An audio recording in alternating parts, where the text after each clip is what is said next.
Fatwa Majelis Ulama Indonesia nomor 18 tahun 2020 tentang pedoman pengurusan jenazah atau Tajhiz al-Janaiz Muslim yang terinfeksi COVID-19. Menegaskan kembali ketentuan Fatwa Majelis Ulama Indonesia nomor 14 tahun 2020 angka 7 yang menetapkan pengurusan jenazah yang terpapar COVID-19, terutama dalam memandikan dan mengafani, harus dilakukan sesuai protokol medis dan dilakukan oleh pihak yang berwenang dengan tetap memperhatikan ketentuan syariat. Sedangkan untuk mensolatkan dan menguburkannya dilakukan sebagaimana biasa dengan tetap menjaga agar tidak terpapar COVID-19. Umat Islam yang wafat karena wabah COVID-19 dalam pandangan syara termasuk kategori syahid akhirat dan hak-hak jenazahnya wajib dipenuhi, yaitu dimandikan, dikafani, disolati, dan dikuburkan, yang pelaksanaannya wajib menjaga keselamatan petugas dengan mematuhi ketentuan-ketentuan protokol medis. Pedoman memandikan jenazah yang terpapar COVID-19 dilakukan sebagai berikut. 1. Jenazah dimandikan tanpa harus dibuka pakaiannya. 2. Petugas wajib berjenis kelamin yang sama dengan jenazah yang dimandikan dan dikafani. 3. Jika petugas yang memandikan tidak ada yang berjenis kelamin yang sama, maka dimandikan oleh petugas yang ada, dengan syarat jenazah dimandikan tetap memakai pakaian, dan jika tidak, maka ditayamumkan. 4. Petugas membersihkan najis jika ada sebelum memandikan.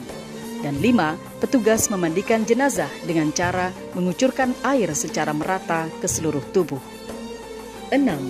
Jika atas pertimbangan ahli yang terpercaya bahwa jenazah tidak mungkin dimandikan, maka dapat diganti dengan tayamum sesuai dengan ketentuan syariah, yaitu dengan cara mengusap wajah dan kedua tangan jenazah minimal sampai pergelangan dengan debu. Dan untuk kepentingan perlindungan diri pada saat mengusap, petugas tetap menggunakan APD. Ketujuh, jika menurut para ahli yang terpercaya bahwa memandikan atau menayamumkan tidak mungkin dilakukan karena membahayakan petugas, maka berdasarkan ketentuan darurah syariah, jenazah tidak dimandikan atau ditayamumkan. Pedoman mengafani jenazah yang terpapar COVID-19 dilakukan sebagai berikut. 1.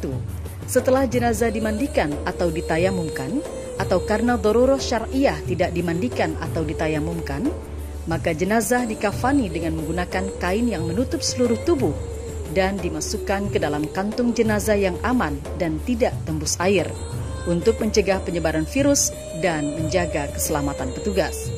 2. Setelah mengafankan selesai, jenazah dimasukkan ke dalam peti jenazah yang tidak tembus air dan udara dengan dimiringkan ke kanan, sehingga saat dikuburkan, jenazah menghadap ke arah kiblat. 3. Jika setelah dikafani masih ditemukan najis pada jenazah, maka petugas dapat mengabaikan najis tersebut. Pedoman menyolatkan jenazah yang terpapar COVID-19 dilakukan sebagai berikut. 1.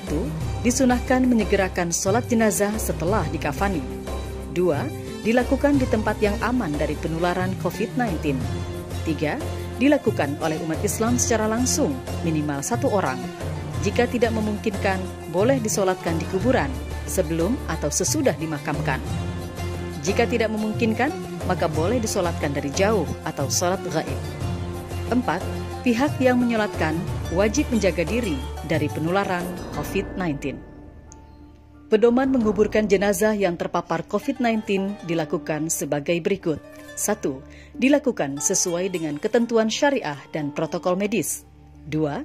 Dilakukan dengan cara memasukkan jenazah bersama petinya ke dalam liang kubur tanpa harus membuka peti, plastik, dan kafan.